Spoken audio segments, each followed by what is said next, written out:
Hello everyone, this is General Hand Grenade. Welcome to my war room in Prince George, British Columbia. This is just going to be a quick video. I kind of had an idea there, and so I thought I'd run it by you, see what you think. So what we're looking at here, this is Global War 1914. Now, a lot of people, actually some people, not a lot of them, but some of them, they like to use individual sculpts. They don't like to use the chips that you get, right? Like, that's a 5 and that's a 1. They would prefer to just put a whole bunch of units down, like here's 7 infantry right here, 3 artillery, right? And, like that's okay if you've only got 2 or 3 infantry in there. But in this game, especially in trench lines, it'd be nothing to have 10 or 12 or 20 infantry. And so you can't really fit them in those territories, but, like some people might try to anyway. And it kind of drives me nuts when people do that because, the games where you're all around the same table and somebody's got a big pile of infantry or planes or whatever it is in a territory. I don't want them to see me counting up what they have because I'm thinking of attacking it.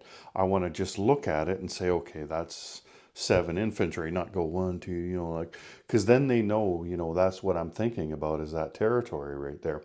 So, but I can certainly understand why they would like to do this because, that does look a whole lot cooler than one of these things, right? So, I was thinking about, like HBG just came out with some new pieces, and I'll show you in a second.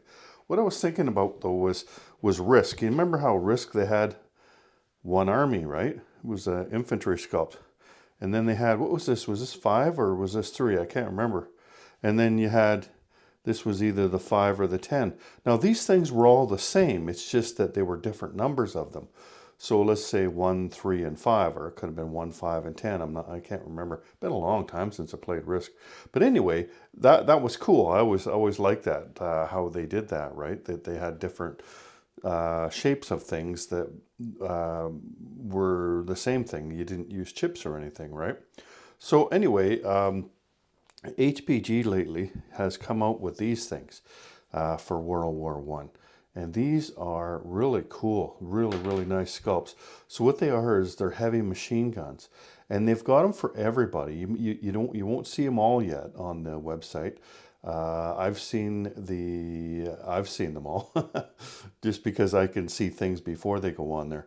But they should all be there in the next week or so, including Japan and Italy and all of the major powers. So what if you use this for 5 infantry instead of using a 5 chip like this, right? So you could do that, and this would also be 7 infantry if you did that, right? Or you could just go back to what we normally do, which is have 7 like this. So this is 7 infantry, this is 7 infantry, and this is 7 infantry. So it's kind of like whatever you prefer to do. Now me, I'll probably still do this. I like to do this. And this, if I use these sculpts, and I probably will because they're so nice, I'll probably just use that as 1 infantry, right? But isn't that cool that you could do something like that? And, you could do something like that with your artillery as well. Like, the reason you wouldn't need them for all the different units is because the infantry are so prevalent in this game. Artillery is as well. Let me see what I got here. I got some French ones here. So, here's a French artillery. If you had a different sculpt, then you could use that for 5 artillery, I guess, right?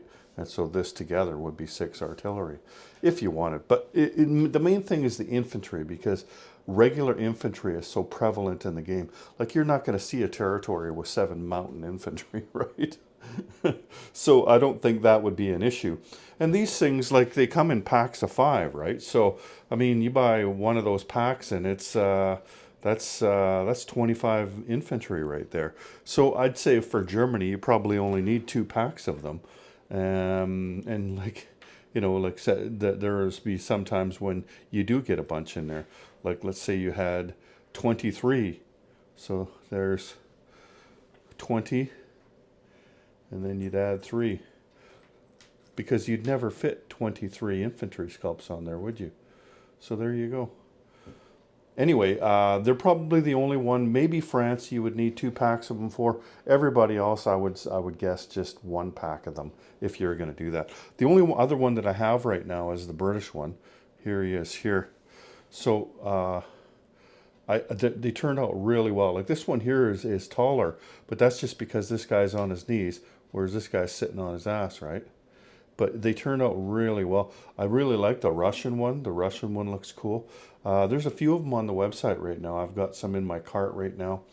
And the last of them, I believe, I've seen modeled.